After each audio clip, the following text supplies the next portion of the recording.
one lion. And even if it is single, it will be the king of jungle. A lion is always a lion.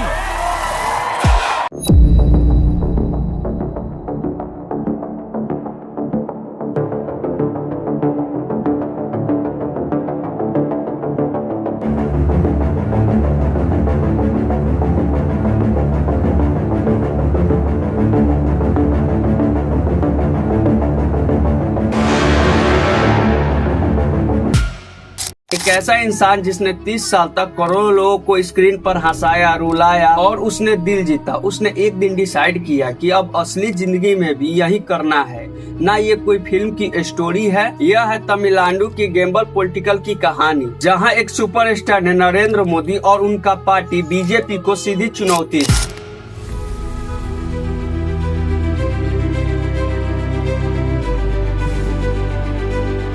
जहां एक आदमी ने साबित किया कि जनता की ताकत किसी भी मशीन से बड़ी होती है। मैं बात कर रहा हूं थालापति विजय की, जो पहले एक्टर, आइकॉन और अब वे तमिलनाडु का चीफ मिनिस्टर बन गए हैं। तो चलिए इनके बारे में जानते हैं।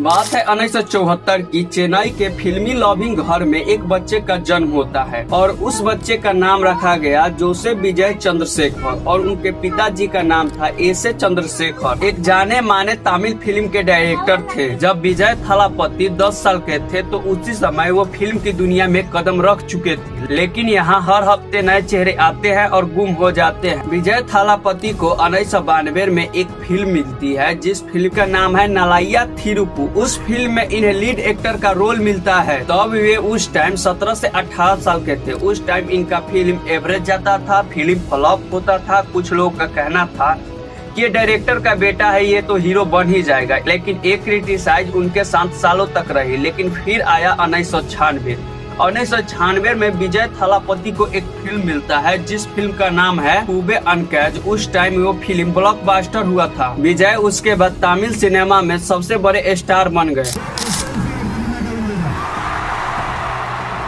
फैन उन्हें थालापति या कमांडर कहने लगे। लेकिन यहाँ से एक बात गौर करने वाली है, विजय का फिल्म सिर्फ इंटरटेनमेंट के लिए नहीं थी, बल्कि उनका हर फिल्म में एक मैसेज होता था। सिस्टम के खिलाफ लड़ना, करप्ट लोगों को जवाब देना, आम आदमी का आवाज उठाना। सरकार में उनका कैरेक्टर वोटर की इम्पोर्टेंस का पार्ट बढ़ता है। मेरे साल में जीएसटी और हेल्थ केयर पर सवाल उठाया गया और इनकी मास्टर फिल्म में एजुकेशन सिस्टम की खामियां दिखाई गई। विजय उसी समय से अपनी अंदर की सोचों को लोगों के सामने ला रहे थे। इंडिया में नागरिकता अधिनियम एक्ट आया और पूरे देश में बहुत छिड़ गई और उस समय विजय ने अपनी फिल्म की प्रमोट करने में लगे थे। लेकिन उन्होंने कुछ ऐसा किया कि किसी को अंदाजा नहीं था। उन्होंने CAA को आम निंदा की। एक एक्टर जो पॉलिटिक्स से दूर रहता है, लेकिन इन्होंने एक नेशनल कंट्रोवर्सी पर अपना ओपिनियन रखा। लोग चौंक गए, मीडिया ने नोटिस किया और विजय ने एक सिग्नल दे दिया। उन्होंने कहा कि मैं एक स्क्रीन का हीरो नहीं हूँ। 2021 में विजय का fan club local body election में पार्टिसिपेट किए। 169 में से 115 सीट जीते। सोचिए, एक एक्टर के नाम पर इतनी जीत। जून 2023 में उन्होंने एक इवेंट में सभी पॉलिटिक्स पार्टियों पर निशाना साधा। और फिर आया 2 फरवरी 2024। उस दिन तमिलनाडु की सियासत में एक ऐसी भूकंप आई। उस दिन विजय ने अनाउंस किया कि मैं एक पार्टी बना रहा हूँ जिस पार्टी का नाम है TVK। उसके बाद उनका स्टेटमेंट था कि मैं केवल एक पार्टी नहीं बना रहा हूं, बल्कि मैं एक नया तमिलनाडु बनाना चाहता हूं। एक्सपर्ट ने कहा कि यह तो एक्टर है, ये क्या करेगा सियासत में आकर। ओपोजिशन ने इनका मजाक उड़ाया। लेकिन 2 पार्टी DMK और AIADMK,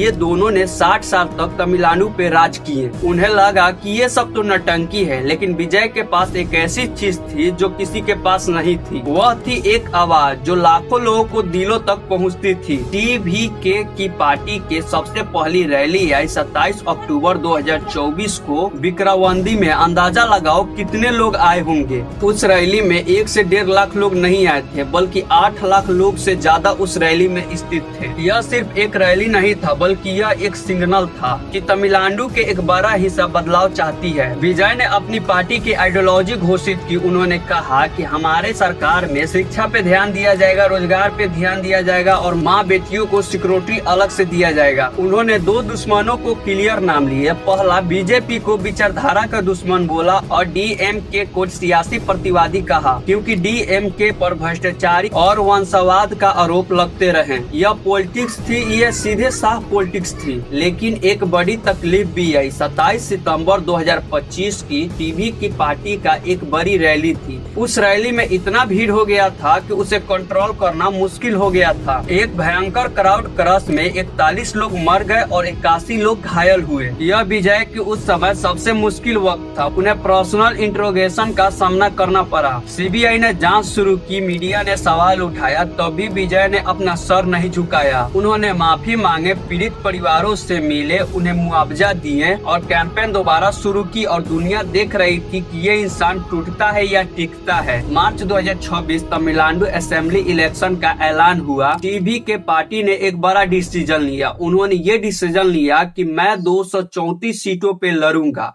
उन्होंने 234 सीटों पर लड़ा। कोई समझौता नहीं किसी भी पार्टी से। उन्होंने अपने दम पर वहां पे लड़ा। विजय ने खुद अपने 2 सीटों से लड़ा। 23 अप्रैल 2026 के दिन था। उस दिन तमिलनाडु में वोटिंग हुई। उस दिन तमिलनाडु में इतना कभी भी वोट नहीं पड़ा था। वहां के 85% लोगों ने वोट दिया। टर्न आउट था तमिलनाडु का इतिहास के सबसे बड़ा। यह अकेले नंबर बता रहे थे। लोग वहां के बदलाव चाहते थे। 4 अप्रैल 2026 को रिजल्ट आया और वे हुआ जो किसी ने सोचा भी नहीं था। टीवी ने 1-2 साल पुरानी पार्टी 108 सीट जीत गई। 234 वाले असेंबली में मेजोरिटी है 118 सीट की। टीवी के पार्टी की थोड़ी सीट कम थी, लेकिन डीएम की बातें करूं, उनकी सुपर लीडर एमके स्टील अपनी खुद की कोलथूर सीट हार गए। द्रविड़ीय पार्टी के 1 साल में ढह जाना, एआईएडीएमके पार्टी भी सिमट गई। विजय ने दोनों सीटों पर जीत लिया। अब सियासी जोड़ तोड़ शुरू हुई। कांग्रेस ने डीएमके पार्टी को छोड़ा